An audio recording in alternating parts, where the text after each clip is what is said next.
Hello and welcome back to the Get Stuck In podcast. I'm Sam. I'm here with Max. This is the third episode of sort of the new format. We've got our first guest on this. We've got two guests on this week's show to get the ball rolling, and then it probably will normally just be the one guest. And there will be the debate at the end of the show, which will get polled online normally.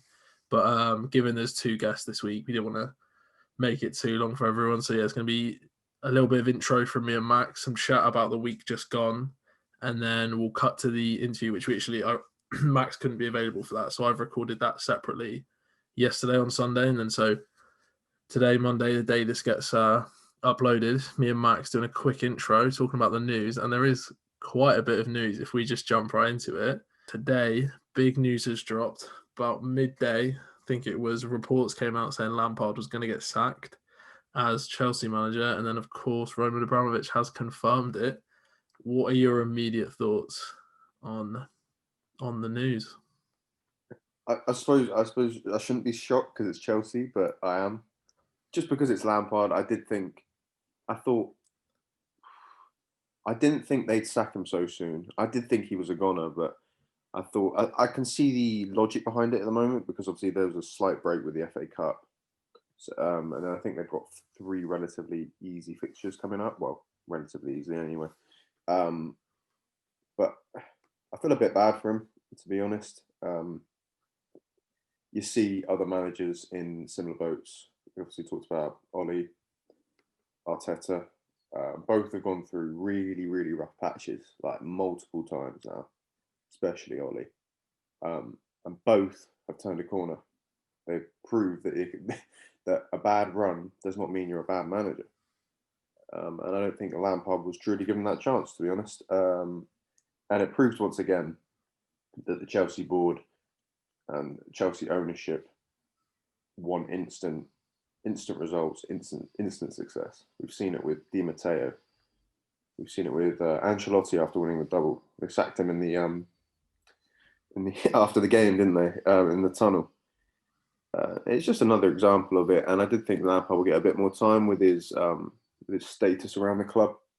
But it wasn't to be, obviously. And now Tuchel looks like he's coming in, who's about as far as they come. So we'll see how that works out. Yeah, I think I did see. I think that's what Gary Lineker tweeting, sort of criticizing the decision. But I think it is difficult when you look at their record to slag it off. I think not to say that Lampard was never going to turn it around, but their model is probably one of the most successful models, or at least has been, in English football. But at the same time, like there's teams like Watford where it isn't necessarily as effective. But I guess it's hard to critique it, especially from Abramovich's point of view, when it has been so successful. But I don't know. It just, I think from minute one, and even during the first season when it went relatively well and they got top four and they bedded in all the youngsters, it just always felt a little bit too soon for him.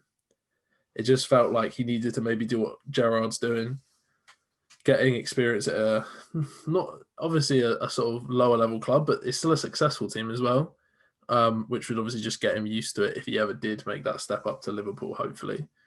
But yeah, it's a shame because he's potentially kind of ruined any potential to have his peak there. I think he'll be back. I think Do he'll you? manage him. Yeah, 100%. He's too young a manager. I think Kenny Dalglish did it. Yeah. Managed in the 90s and then 20 years down the line redid it. So I think they will rehire him at some point if the opportunity arises, and you don't see someone else like John Terry become really successful. I think he'll manage Chelsea at some point. Yeah, it's an odd one, but it's not an odd one. I think in my book, just seeing him go so soon is obviously straight from the Chelsea book. But it's I didn't think they'd do it to Lampard. Yeah. I think I'm being too sentimental about it. So. Well, I mean, if they're gonna do it to him, who wants to take that job now? It's like, yeah, but yeah, I just think it's interesting now, like in terms of his career. Obviously, I'm sure he will get a new job in management. I think he definitely showed signs that there is a quality manager in there, but at the same time, he surely must have been thinking sort of that's the end goal. At least when he first got into management, like Chelsea is the one. That's where I want to end up. And I think they actually said when he came in that some of the board were a bit hesitant, but it was almost needed with the transfer ban, etc. And it's a shame that he didn't get the time he was needed. And I mean, props to him for accepting the call when he could have said, "No, I need time. I need to work on it." He took on that job, which he knew was a tough job. I hope he goes back. I'm not sure I'm as confident as you are that he will. I almost feel like they'll sort of move away from that now. But yeah, I don't know. I just think it feels a shame because it just seemed destined that would be where he was. I think Where he he would was have for his gotten peak. to the end. I think he would have got to the end of the season if they weren't looking like, if they were still looking like top four contenders, and that's the thing Yeah. they're just not at the moment. And I think the Chelsea board, especially in a period where financial insecurity is a major factor in all the big Mm. clubs across Europe, to miss out on Champions League for next season, I think would be massive. I think they're desperate to get top four. They Yeah, were I think. expected to get top four. They were expected to be. It was supposed to be City, Liverpool, Chelsea, Man United were the most likely four coming into the year, in Yeah. my opinion. Um, and I think they were. I reckon they just bit the bullet and said, they have to get top four. Yeah, that's the thing. They Otherwise, still can because of the way the season's been. It's so congested. yeah, It's not. exactly. It's not anywhere near out the realms of possibility they turn it around. So yeah, it is weird. It's a shock, but it's also completely expected, and it's kind of difficult to process because of that. But yeah, so but What do you make of Tuchel, Thomas Tuchel, former I Dortmund? mean, not that it should mean anything, but I guess my my only experience of previous PSG managers who didn't do great is Unai Emery, which obviously was not what anyone wanted. Um, I mean, I don't. I'll admit I haven't followed him too much. I've seen him at Dortmund. I've seen him at PSG, and largely I've heard that he has this potential, but it's never quite managed to materialize. And like you said, I've heard he's a bit of a. I think he would kind of want a lot of control, which isn't something that Chelsea are likely to give you. But I mean, he's been at PSG, he's been at Dortmund. You need to be good to get those jobs.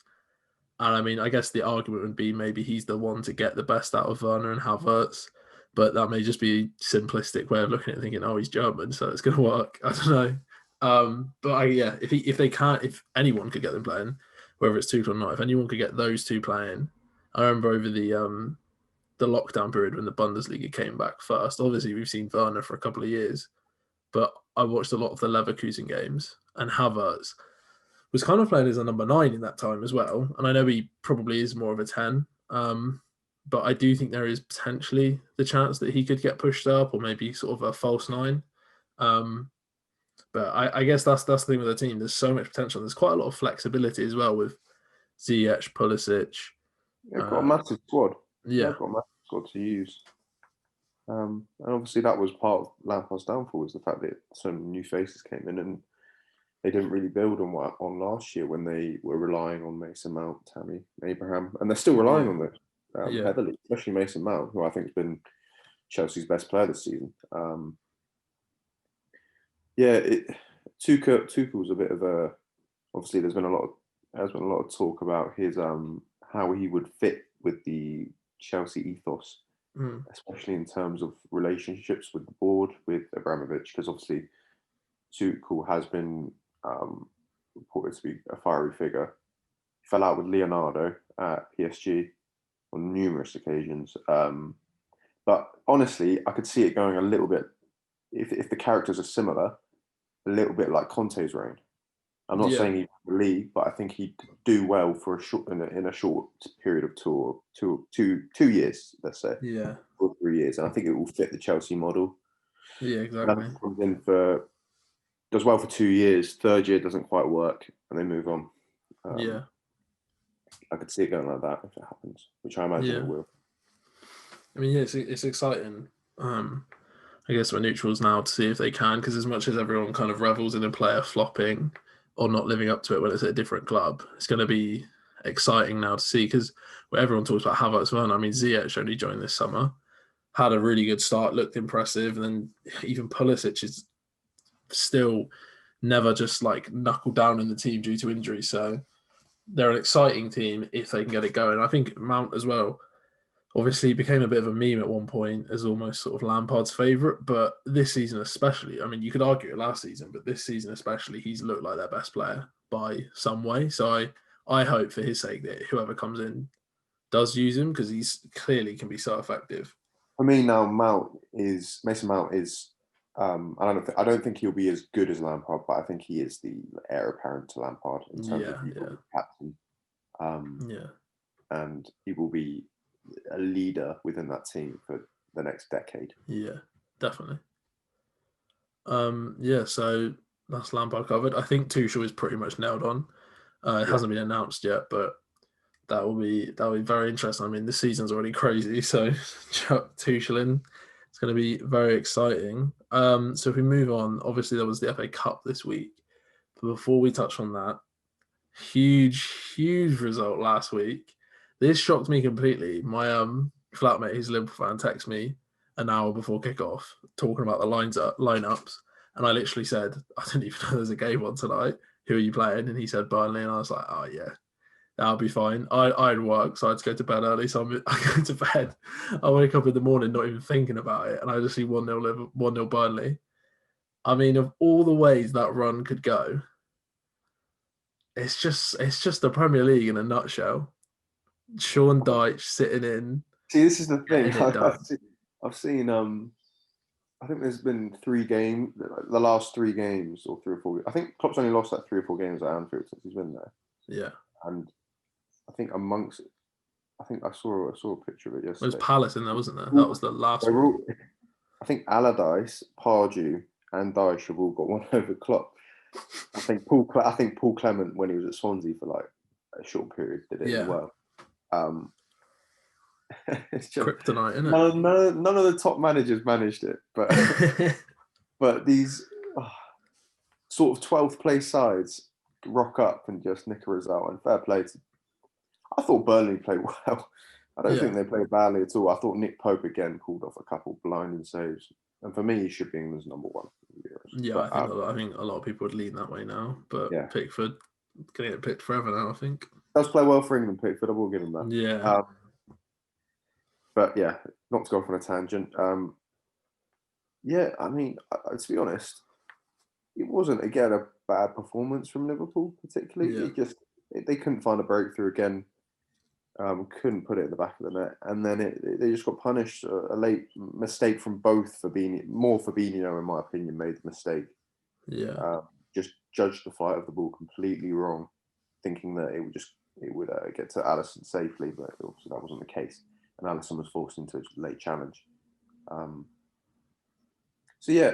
mean, it's hard to say with the title race how it's going to go now, because De Bruyne is out for a month and a bit now. Yeah, Vardy's out as well. Everything's going United's way, but I think City are still favourites, but I think we'll see in the next few games how City cope, because they have had a tendency to struggle without him. Because De Bruyne, when they need the lock to be picked, so to speak, he's the guy who can do that for them when they're struggling. And if he's not there, it's going to be interesting, because I don't know who's going to fill that role, especially as Aguero's been in and out of the team as well. But we'll see what happens with City. I think Liverpool. So I saw they were linked with Socrates today. So and that was on the top. He's a top defender. I mean, Socrates is. I don't mind. I wouldn't mind him to come in and plug a hole. I think he's. I saw someone saying if he did go to Serie A, which is sort of heavily rumored, he'd probably look very good. I think he's a proper defender, but he's just not great on the ball. He's just not used to being on the ball necessarily, and you can obviously get very sort of clippable videos from players that have that in them. But as a defender, I guess that's. I mean, this is the thing people talk about. They talk about Van Dijk not being there, and then they say, "Oh yeah, but it's the attack that's faltering at Liverpool, as well as the defense." But it's It means the so what fullback Van can't Dijk get does. the far foot. Yeah, It affects the whole team. It's yeah, not just about Van Dijk defending, because yeah, we've done quite well defensively. It means the rest of yeah, the team doesn't function in the same way. It has a domino effect. Just like any team. We saw with City last year, because Laporte was their best defender. He yeah, went out. The team fell apart for a couple yeah, months, really. Yeah, I mean, to go back to Burnley, I thought Burnley played excellently against Liverpool. They sat with 10 men behind the ball, and I have no issue with them doing that. They get the yeah, result. That's what it's about. I don't care if they don't play pretty football. yeah, You're winning games. You're winning games. It's about winning. yeah, So, props to them for getting it done. And obviously, there was the FA Cup this weekend, and they lost again, Liverpool. But yeah. I thought they played a lot better, to be honest. I didn't It was a really think. great game. I thought on the balance of play, Liverpool probably just edged it. But I mean, Yeah, Bruno's free kick was fantastic. I did yeah, think Alisson, he saw it late, the free kick, but it was still nonetheless a fantastic shot. yeah. So, Yeah, I think a lot of people with the cup, obviously Klopp's record in the cup isn't that impressive, and I almost think people at the start of this year were thinking, right, you've done the Champions League, you've done the Prem, and I think a lot of people assumed you would just have the Prem secured by now almost, and it was kind of like you could finally have a run at it, but I almost think potentially it could be a good thing for you. You're not in the best form. You can now just fully focus on the Prem, and I mean, even securing top four could be important, even if people do think you're out the title race. Just for knuckling down me, and it's make sure you Champions get League or top four. bust now. It's Champions League or bust.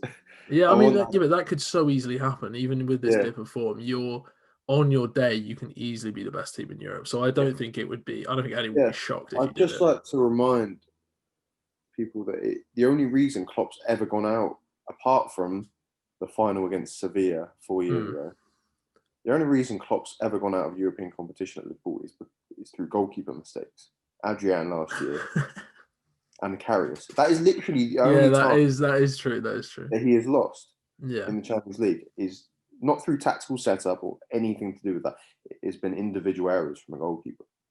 His record yeah, is exemplary, even at yeah. Dortmund. It's like Um, Arteta in the FA Cup. yeah, and Arsenal in the FA Cup. I mean, you see it. Some years teams make the final, and you just think don't deserve to be there. Oh I yeah, it personally happens. It happens every year. like. I thought Real Madrid a couple of years when they won 3 straight. I thought they were nowhere near the best team in Oh Europe. yeah, no, But they they had had that. Cristiano. And Yeah, exactly. he's a big game player, and he pulls out the bag time and time again. And that is why Yeah, they kept winning. Um, so yeah, I think I still think yesterday was quite good that we mm. actually managed to bag a couple goals. I mean, the thing is, at the end of the day, you're away at Man United. That's Yeah, a difficult game, especially this season. It's almost like people because you won it last year in Man City. Everyone, obviously, I would say Man United are in the underdog role, but they're not a bad underdog. They're an incredible no, team, especially yeah. the way they're playing. So I think it is like we sort of mentioned last week. In isolation, a lot of these results aren't that unbelievable, but it's just when you add them all together of I Liverpool do losing to Burnley and Man I do United being find top it of the league. I find it funny with the United squad in that a year ago it was an awful squad apparently Yeah, across all yeah, the media. Virtually nothing has changed now, and now it's an yeah, excellent squad. yeah, No, the players have started playing well, yeah, and they found a system that works. The yeah, players were never that bad. They were yeah, always players like Eric Bailly. He's just been heavily injured throughout his time at yeah, United, and he's proving that he's a good player.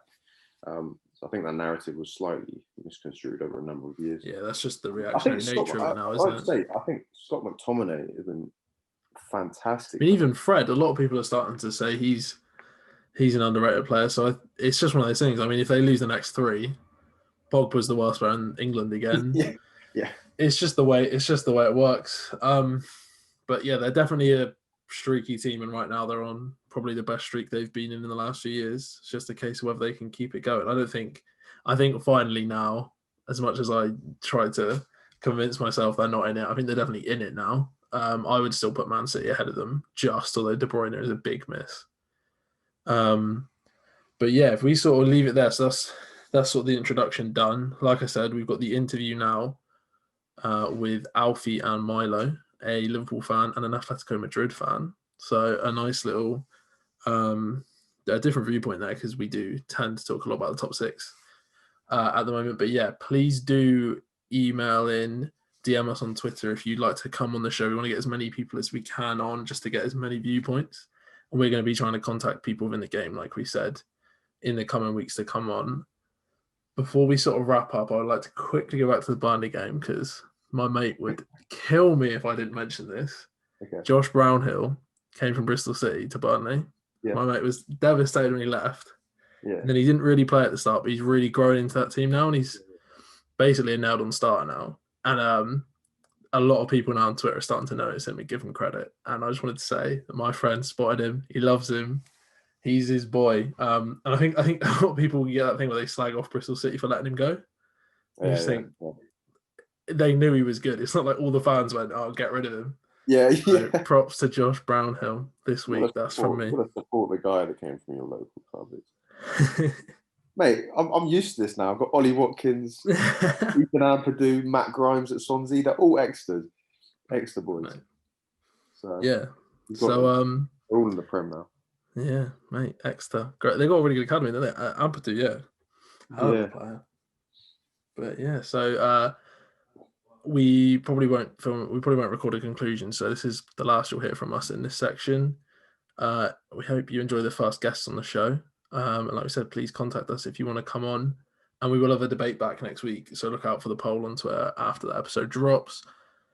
Give it a like, give it a share. Let us know if you think anything can be improved or, And thanks a lot. All suggestions are welcome.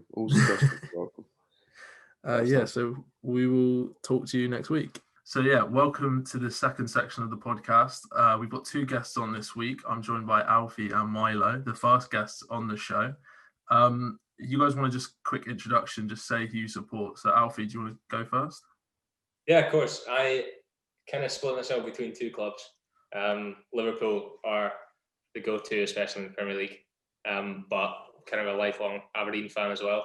But since it's a pretty English-centric podcast, I'll probably talk more about Liverpool than I do about Aberdeen, because I doubt you'll know a lot of the references if I do speak about Aberdeen. But obviously, big Scottish national team fan as well. Yeah, my family are all Irish, so I support the Irish national team occasionally when it's not utterly depressing, which is very rare. And also I support Atletico Madrid, which I'll explain later. But yeah, no, it's good. I think I was keen to not have just fans of the big six on every time, so I think it's going to be really interesting to get a Spanish team on. So yeah, I mean, it's kind of why we did this. I just want to hear people's stories that aren't Arsenal, because that's kind of all I've ever grown up with, basically. So obviously me and Max went through ours last week. We want to get people on to go through all these, kind of just tell their footballing story using these 4 questions, but kind of just to share generally how you feel about football and things that stick out to you. So we'll jump in with the first question. Milo, if you want to take this one first, what's your first footballing memory, whether that be in the ground or just on TV? What sticks out to you? So none of my family are football fans at all. My mum and dad are more into rugby. I played rugby when I was younger. So there was never much football on the TV or anything like that. I mostly got into football from friends at school and stuff like that. Earlier on, when I was younger, I didn't particularly care. I just kind of heard various things like, this Messi's pretty good. That's more or less it. Very surface level. Obviously watched some of the World Cups. Probably my first solid football memories are 2010 World Cup. And Polly Octopus, stuff like that. Less so the football, more so just the kind of surrounding aura. And Bruno Martins Indy, karate kicking, Xabi Alonso, was it? Yeah, stuff like that. So yeah, it's kind of like very mishmash from an early age. I first started following football properly in the 2013-14 season, because a lot of my friends were Liverpool fans, and obviously that was the title charge. So my first experience of, even though it's fairly neutral, my first experience of following club football was kind of heartbreak. But yeah, I think the first kind of strong memory I have is Liverpool 5, Arsenal 1, I think, because there's a lot of excitement around that. There's a lot of Arsenal fans and Liverpool fans in the northeast of Scotland for some reason. And yeah, it was pretty wild. That kind of stuck in my memory. I think that's one of the first ones I remember. But in that same season, there was that was when I started following club football because my friends, and Atletico Madrid just beating Chelsea in the Champions League semi-final.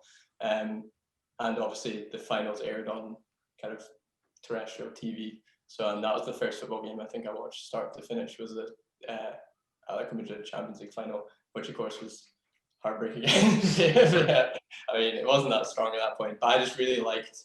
I kind of just heard about the underdog story and stuff, and just got really kind of caught up in it. And watched that final and just kind of rooted for them ever since. So yeah, I don't have any particular connection to Spain or anything. I just had a total clean slate when I was younger to support any club I want, really. So. Yeah. Was that the first Atletico Madrid final with the the Ramos equaliser? Yeah, Ramos equaliser, and then all hell breaking loose in extra time. It's just really sad. Just watching Marcelo just run through. Yeah, no, I think Atletico, especially in that era, were a lot of people's second team, and they've sort of slightly dipped, but they seem to be on the up again. But I think it's quite easy to see where someone, if you did get into football at that time, I think it was sort of Dortmund before that, maybe, were a lot of people's second team. So yeah, and Alfie, what comes to mind for you as a Liverpool fan? I mean, to be honest, I've got two main ones, because one of them is an actual football memory, and then one of them is just cause of football. So I'm going to start with literally the earliest one is not being able to see the TV from behind the couch at home, and my dad being in an absolute stinker of a mood, and me asking him what the score was. I think it was an Aberdeen game, and him just turning around and going, "Oh, if you can't see what the score is yourself, you really need glasses." I was like an 8-year-old kid, right? So I was fine for me not seeing what the score was. My dad takes me to the optician. Turns out I've got absolutely horrendous eyesight, -4 in both eyes from age 8. Now I'm 6.5. So yeah, I was fine. I found out I had terrible eyesight. So that was literally my first football memory. But remembering the first thing I can actually remember seeing on a football pitch is not live. It's on the telly. It was before me and my dad started going to Aberdeen games. And I'm a Liverpool fan now, obviously, but it's weird. It's kind of like a fever dream. The first player I remember scoring a goal is Andy Johnson for Everton against Liverpool. Now, I had to check when it was, because this is the first time it's really popped into my head since. But it was 2006. It must have been around 9. And this was the first player I'd seen put in a 10 out of 10 performance, because he got 2. And I thought this man was the upper echelons of football.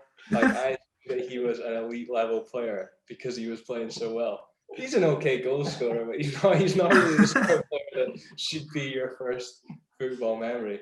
So I think for about 10 minutes I was probably an Everton supporter, because obviously who doesn't fall in love with Andy Johnson at first sight?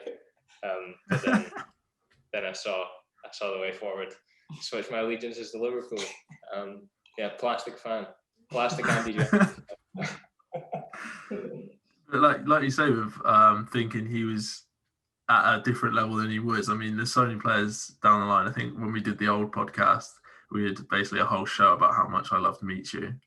And you just think, if you had seen Michu in that season with no other reference, and there's that thing about Giroud and the level of the quality of some of the goals he scored. And if you made a compilation, you'd just be in shock. So no, I think that's a good first memory. It's sort of one I haven't thought about, that going into it. Because I went into it with Arsenal as the Invincibles, and I was like, okay, we actually are that good. Yeah. But I guess, you could have. I mean, imagine finding Arsenal now. Some of them, you do being told that this is a good top 6 team. But yeah, so those are your first. It'd be interesting to hear what Milo's favourite is. Bearing in mind, sort of, it hasn't been sort of as long a history of being a fan. But I'll go back to Alfie first for this one. What's your favourite football memory? There's quite a few to pick from a Liverpool perspective. Yeah, I think if I'm going at the time, it's quite an easy one, because I think, obviously with hindsight, you kind of realise things can go wrong and all that. And for me, I think my favourite one in the moment was probably Dejan Lovren's Europa League header against Dortmund. Because that felt like we had won it. Like that felt like we had won the Europa League at that point. And we very much didn't. But I wasn't to know that. I wasn't to know that we weren't about to get a European trophy because Alberto Moreno is an inside agent at that stage. So, I mean, I just remember literally running into my garden and doing laps at probably about age 17, which is fairly embarrassing. I think that's probably the most I've shouted of football as well, because like obviously, like I say, my first real memories were 2006, so I wouldn't have seen Istanbul, or if I had seen it, I was too young to remember it. So seeing like one of the fabled Anfield European nights in action was just unreal for me, because we've been so bad for all that time. Like I think a lot of Liverpool supporters, especially now, very much you can see why they'd get called glory hunters. But keeping in mind, I started supporting them after any reasonable success, and pretty much my most significant memories were of Roy Hodgson, Kenny Dalglish run two, and I guess Brendan Rodgers. That's kind of unfair on him.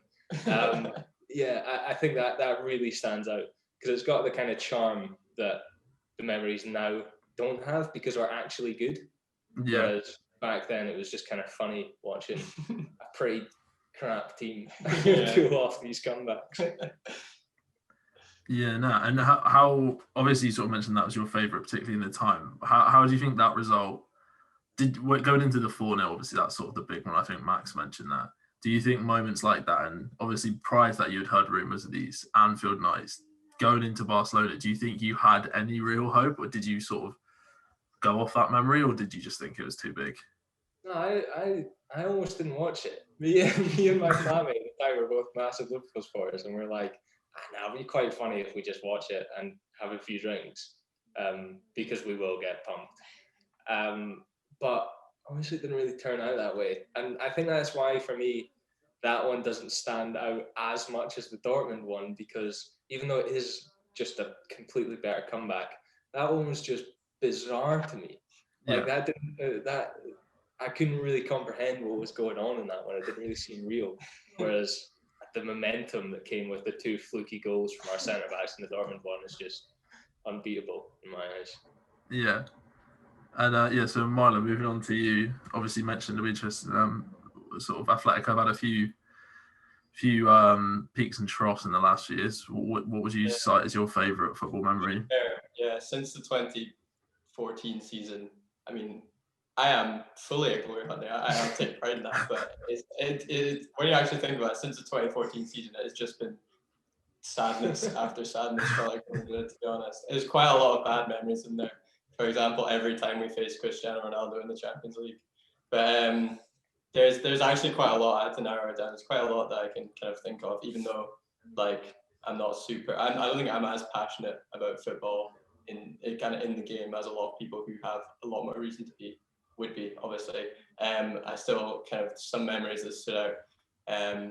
But the first one that came to mind that I always kind of remember is in Euro 2016, which is when last time Ireland were at a big tournament, and well, set the scene a bit.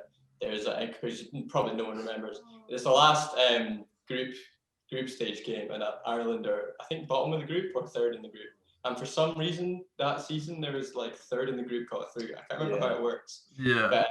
But if we came third, we had a chance to go in through. But we were playing Italy, so it didn't look that great. So I was listening. We were all the family watching on TV, which is quite rare for football. It's probably why I remember it.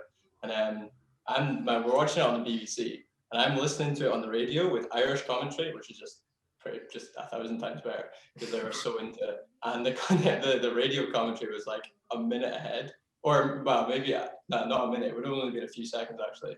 And what happens in the 80th odd minute? Robbie Brady, the man himself, scores a leaping header and wins the game 1-0. So I stand up and start yelling in the middle of the room, but I'm hit. So they're all, what's happened? What's going on? Because they've just lumped another ball forward that's probably going nowhere, and then he plants his head on it. So that was unbelievable. So obviously the celebration of kind of going through to the last 16, which is pretty wild, and then having Antoine Griezmann knock us out kind of was a bit of I was kind of okay with that sort of because I didn't really expect anything from Ireland, and I liked my boy at the time. Alfie knows I do not like him anymore, but I liked him at the time. So yeah, that's probably one of the most like legitimate passionate moments, because obviously I feel like I have a fairly good reason to support Ireland. But in terms of Atletico Madrid, there's obviously quite a lot of ups and downs, like you said. There's been some kind of a lot of seasons where we've finished second or third, but we've never really been anywhere near the league race. A lot of disappointments in the Champions League, where the build up to that, kind of, there'd been some decent rounds, and then we met Real Madrid. There was like 5 years in a row we got knocked out by Real Madrid, and it just makes this kind of distaste, that leaves a bad taste for the whole competition. But there was one league game, I think it was 2015, the year after we won the league, and Saúl Ñíguez had just started to come to the team, and he scores an overhead bicycle kick against Real Madrid to win the game 4-0, and that's probably my favorite memory of just kind of, like, I don't have any real reason to feel such hatred towards Real Madrid other than they're just our rivals and that's how it works. But just seeing Iker Casillas on his bum, having conceded an overhead kick, which, you know, and then conceding 4, it was just, and against, like, the squad was still pretty dire at that point. There was a lot of kids. I think Raul Garcia scored in that game. He is such a, oh man, he's just a specimen. But there's a lot of players in that game. And then like Alfie said, it's when you have, you know, like a £70 million Thomas Lemar and stuff in the squad, it's so much more frustrating than when you have, you know, like Mario Suarez scoring, and you're like just some absolute random folk from kind of like, you know, should be in 15th in the table, scoring against Real Madrid was just kind of fantastic. And like I think there was a spell where we kind of beat them a few times in the league in a row, and that was just that was really satisfying. I think that's probably the ones that stand out to me. There's a few more of kind of that are kind of less dramatic, that are kept but more kind of nail biting, where there's, I think, like one year in the Champions League where there was Barcelona, Atletico Madrid, and Atletico Madrid just camping out like a giant sponge in their penalty box and just taking about 4,000 crosses, and they all just magnetized onto Diego Godin's head, and you're like, oh, celebrating each one. And that's what it's like, to be honest, watching a lot of big games and just watching, you know, opposition fans being like, you're terrible, how have we not scored yet? And it's just like, that's exactly what we want. You played right into our hands. Yeah, that's just fantastic, but it is a lot more nerve-wracking. So I don't know if I would call that as enjoyable as battering your rivals 4-0. So yeah.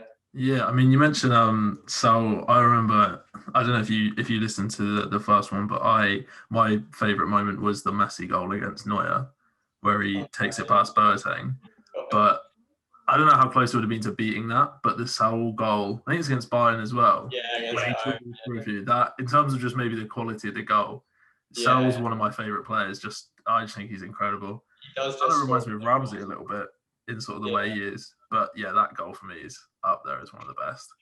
Yeah, and that was, I think it was that same, I think in the second leg of that round, I think that was the semi-final. Maybe that was a different year, but there was a semi-final where there was, I think we ended up going through on away goals, but there was, I think we maybe drawn the first leg 0-0, and then the away leg was 1-1 or something like that, and there was a Thomas Muller penalty, which Jan Oblak saved, and that was just, I mean, I love that man so much, but that was kind of probably the highlight. I mean, he's having probably arguably his best season yet, just now, but that was peak Oblak. I love that. Yeah, and so obviously those sort of couple of memories were related to your teams. Obviously, I just mentioned my sort of favourite memory, non-Arsenal, being that Messi goal. I'll go to Milo first. What do you think your favourite memory is then of a non-Atletico team? To be honest, when I thought of this, the most emotional I felt, but obviously I have quite a short history to go back on, but definitely the 2019 Champions League run, just all of it, everything about it was just unbelievable from a neutral perspective. Like, Atletico went out relatively early, I think, and then just watching I don't think I watched the Liverpool game, but I came out of, I was at some event back in the day when you could do events, and I came out and I looked at my phone and I was like, I was like, Alfie, this didn't seem real at all. I was like, this is a joke. Like, I don't get it. that was pretty wild. Just all of the, and I listened to the I don't think I watched, but I listened to the Ajax Tottenham game, and everyone seems to hate that one because people really want to see Ajax in the final. And fair enough, it wasn't a great final, but just listening to that on the radio was just unbelievable. Just like the usually it's kind of the noise and the chaos when that kind of thing happens, and it was just the silence. And the commentators going, I think Lucas Moura's just scored. What's happening? And then it was so crazy. I was like, I can't believe this. And yeah, just the kind of the drama of that. And I think if you were a neutral starting to follow football, you would just be very disappointed from that point on forever, because you thought that's football. It felt scripted. That whole run felt like it was completely scripted. I mean, the semi-finals were the finals. yeah. And even the quarters, Man City, Tottenham, that one I actually watched. And the Gabriel Jesus goal that was offside. Like, it just felt like an absolute like theatre. It felt like you're watching a film of what should be happening. It was crazy. And then obviously I do actually have one that's just come to me now. Is a really funny memory of the Barcelona PSG game, which is where we'd watched the first leg, and then the second leg, I was with some friends at university. We were doing some, we had a lab together, and so the four of us were doing some lab work kind of around a table in university, and we had a computer there kind of like for the group work. We just put the Champions League on for the last few minutes, and we were like, not everyone there was particularly into football, but I think they're 3 goals down in the 85th minute. Barcelona and needed 3 goals. And again, it's going to sound scripted, but we were like, yeah, okay, nothing's going to happen. We should go and get food. So we turned it off, left the library, went out and got food. And then my friend was like, you're not going to believe what just happened. So yeah, I missed that one as well. I feel like a lot of my experience is sadly not been watched a lot of times, but that was pretty funny. But yeah, I think that kind of condensed, or the opposite of condensed, spread out, would just be the 2019 Champions League for a neutral, just watching just chaos happen. And when you're not kind of supporting either team, you can just really, I feel like it'd be a lot more kind of tense if you're supporting a team, but just kind of being a neutral for that entire, quarterfinal, semi-final, not the final, but it was just unbelievable. So, yeah, no, I think that definitely changes it. Obviously, Arsenal haven't been in Champions League for a few years, and like I've just been watching. I don't think this was the same year, but I talked about on the last one, the Monaco run, obviously the Ajax run. You can just watch it for what it is, and you're not thinking, I hope Bayern go out so we don't get them in the next round all the time. But I think the Champions League is special. I do think sometimes being in it can distract you from how good it actually is. So that's the only benefit of us not being in it, which I just pretend I'm happy with. So Alfie, what would you say your favourite neutral memory is? I mean, I think it's hard to look past. I mean, even for outside football reasons, the 2018 World Cup. I think especially now, considering we cannot go anywhere, I think it was just like this kind of nationwide shared experience that whole summer, especially for Scottish fans, because not only did they get the joy of it being a really, really cracking World Cup in some proper nice weather, they got the satisfaction of England fans actually thinking that they were going to win it, and then losing for the first half-decent team they came up against. Which is beautiful, because, I mean, I was studying at Warwick at the time, so I lived in England, and Milo was down doing a placement. So we were both kind of there in the belly of the beast. It was a beautiful moment, that whole Croatia game, because it just really felt like everything was coming together. I mean, it was a whole summer of really obnoxious, drunk, constantly drunk England fans acting so snide over such little things. Who's the team that you beat 6-1? Panama. Panama. Yeah. Panama. Yeah. Panama. I mean, didn't Jesse Lingard scored in that? I think John Stone's got a couple. Yeah. Harry Davis because someone kicked the ball off. Yeah. all your goals were corners and penalties. And you beat crap teams. But I mean, that was just, I know it sounds so sour, but it was such a beautiful moment, that whole Croatia game. It was really nice, because obviously Scotland if the Euros ever do go ahead, that'll be the first one in my lifetime that we've actually been in. But it did actually feel like we were in that World Cup because of how much I wanted all your opposition to beat you. It's really sad. It's really sad, but it was beautiful. It was a really nice. Such a weird vibe, just on the streets, just people. Yeah. I don't know, just seemed happier. Maybe it was just alcohol. I think it was just. I think it was alcohol. It was also like probably averaging about 27, 28 degrees. Yeah. So that whole stint. Yeah. So it was great just watching it in beer gardens and stuff. And I think when you know something's going to finish, when you know that kind of the hubris of England fans painting their faces with Union Jacks and taking their shirts off isn't going to last, you can kind of enjoy it because you know it's going to come to an end. So I really did take pleasure in that, knowing that it would, and it did. Yeah, no, I mean, I probably just for being honest, but I am one of the most pessimistic football fans there. Like every FA Cup final we've been in, I've just not been confident. And I remember the whole way through, for multiple reasons, like I had work and things, I missed quite a lot of the games. I'd be like, oh, we beat Sweden, cool. We beat Panama, cool. And then I was on holiday with some friends during the semi-final. We're watching it in like a sports bar. And I was like, it's going to go wrong. Like they've got the players. And then the free kick goes in. And that was the only time I actually thought, oh, it actually could. And then it went wrong. And it was just like, and when it finished, I was like, why did I let myself in? The whole time I genuinely thought about, like, I was just like, France are too good. If Belgium get there, they're too good. And then I let my guard down. And then Perisic just let me have it. What a summer. I mean, the World Cup as well. I remember that was just a good World Cup in general. I think. Really good World Cup, yeah. Yeah. For me, just sort of separate question. I would say the 2014 World Cup would probably be ahead of that, just in terms of the whole experience, taking England out of it. I remember the 2010, but not fully. I kind of only remember the final. Yeah. I think I'm kind of similar. I remember all of the 2014 and all of the 2018. Yeah.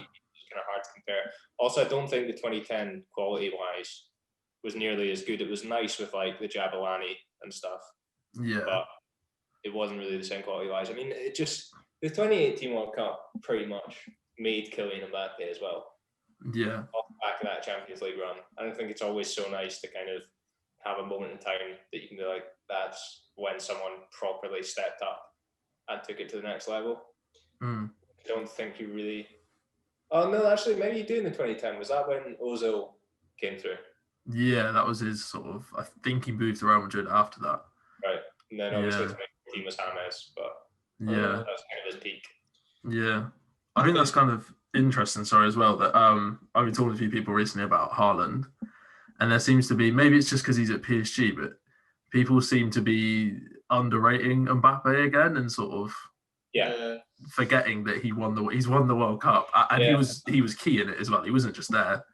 Yeah. At the numbers. I'm a bit worried that he will outstay PSG is the only thing. I mean, he's kind of teasing now that he will sign a new contract, and I do think now's the time to kick on. I think the final with PSG is a really big achievement, given that no one was ever going to be Bayern with how good they were. So I mean, it's obviously not the same as winning it, but I think he's kind of done as much as he can do there.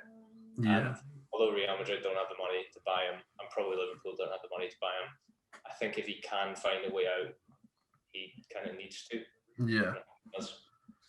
Yeah, no, it'll be very interesting to see where he sort of ends up. Just to bring it back to the 2018 World Cup, I think it was slightly tainted. I think I do prefer the 2014 World Cup. I think the 2018 one was slightly soured by Antoine Griezmann doing Fortnite emotes. Oh, that's true. I'd fully swung into full disdain for him at that point, even before he left Atletico. Just purely based on Fortnite emotes. If it's any consolation, I think he was slightly more insufferable at the 2016 Euros. He was very good, yeah. But he was doing the dances then as well. But was the best player at the tournament, which kind of made it worse. Yeah, that's true. Yeah. So if we move on to the last question, and we briefly spoke about this before, I think so far this is probably the question people have sort of had to think about the most? Maybe doesn't sort of come straight to mind. I'll go to Alfie first.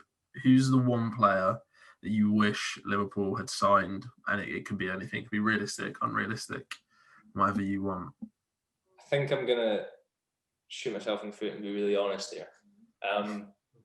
The player I wanted most that has kind of been the worst call from me, which is probably the most interesting one, would be Gelson Martins. Because when Liverpool were lining up Mohamed Salah, it was between Salah and Martins. And I remember almost on a daily basis saying to my flatmate at the time, the one who's another big Liverpool fan, like, I am desperate for us to get Gelson Martins. He is the biggest compilation player there has ever been. He's got when he's at Sporting Lisbon, every single game he would burn someone and then do some kind of skill that you only usually see on FIFA. Yeah. I was like, I don't care if we don't win anything. This guy is so much fun. And obviously, it's kind of harsh to insinuate that anyone could anticipate Salah literally breaking the goal scoring record in the first season. I didn't realize we were going to get a complete goal addict. But Gelson Martins just looked like an absolute bundle of joy that I was desperate for us to sign. Salah had a pretty good season at Roma, but his finishing was terrible. If you watch Salah even now, it doesn't really look like he can play football. If you told someone to watch him when he's off his game and told them that he was pretty much the second best winger in the world, I'm not really sure they would believe you. But no, Gelson Martins, I was passionate about the guy, and now look at him. I think I absolutely forgot he played for Atletico Madrid. Yeah, I totally forgot that. He left Monaco recently, right? I think he is doing quite well where he is. I thought it was Monaco, but he left. Let me check right now. So I was surprised then. I thought you were going to say someone who was sort of highly touted and then just flopped. Maybe like not him, but maybe like Alexis Sanchez, who then was awful at Man U. But you just went for someone who's completely, I guess, average, sort of in terms of output. Sanchez was on my shortlist actually because when we lost Suarez, that we definitely could have as well. That we should have made it a clause that you can only have first dibs on Suarez, whatever, if Sanchez is part of the deal. And I don't really know why he would have been averse to that. I think we were in about the same place as you. Obviously, we just had that amazing season, but if you're being totally objective, we were similar quality of teams. I think we could have pushed for him, and we obviously didn't, and it went very, very wrong, and we got Balotelli and Lambert instead. I don't think I'll ever really forgive the board for that one. It seemed like a really easy signing that was right in front of us. No, I mean, it's an interesting one. I did not expect at any point, even if we did 1,000 podcasts, I did not expect to hear Martins. But here we are on the second one, so it's interesting. Milo, who would your shout be? Well, to be honest, Atletico Madrid's transfer business. I think I've hated every single one of their signings. I think ever, maybe. You think go through the kind of signings they've made since 2014, using that kind of benchmark. Apart from Antoine Griezmann, he was good at the time, went wrong. You just think like all the big signings like Gelson Martins, like Tom Alomar, who's to be fair getting better now. And then like they always do stuff like sign Felipe, the centre back who's like 33, and you're like, why have you done that? But then a lot of times it turns out well. I was very against signing Luis Suarez because he was, late 30s and just I kind of wanted to push on more. But that's turned out very well. The signing of Joao Felix was like, again, why you spent 100+ million euros on this person. That's turned out very well because they had the money, I guess. So I've been regularly surprised by the signings, even though every single time they sign someone, I kind of hate it and wish they'd sign something different. But in terms of thinking of meshing between like not super realistic, but what I would want to happen and what Diego Simeone would want to happen, I absolutely wanted. I wish we had signed this person, and I would absolutely love nothing more, even if we got relegated, than signing this person, and that is Casemiro. I would absolutely love it if he turns 31 and is like my contract's expired, although I think he's signed for quite a while, or he's like, we've been knocked out Champions League too many times. I want to switch clubs and just stab Real Madrid in the back. I would be who would want that more than Simeone?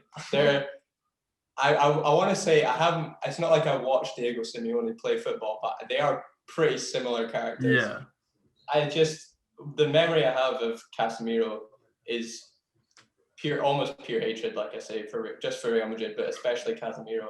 The 2016 Champions League final, which was the second one we lost.